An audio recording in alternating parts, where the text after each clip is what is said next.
मेरी खुद की खेती है, मैं खुद करती हूँ 7 साल से, और सुखी में है ऑर्गेनिक फार्मिंग करती हूँ।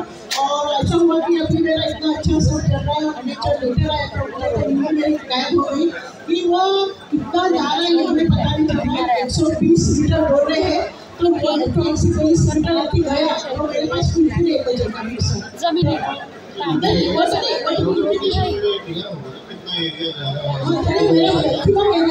उसमें मेरे आम के बहुत पेड़ है और आम बहुत सुंदर है हमारे यहाँ के, और वो आम के पेड़ बनाने में भी बहुत टाइम लगा है, 20 साल लगे मुझे भी। और हमारा अभी सबसे मेन बात ये है कि वहाँ पर हमारा मंदिर शिव जी का मंदिर है और सब लोग गाँव के दर्शन के लिए आते हैं, हम भी जाते हैं।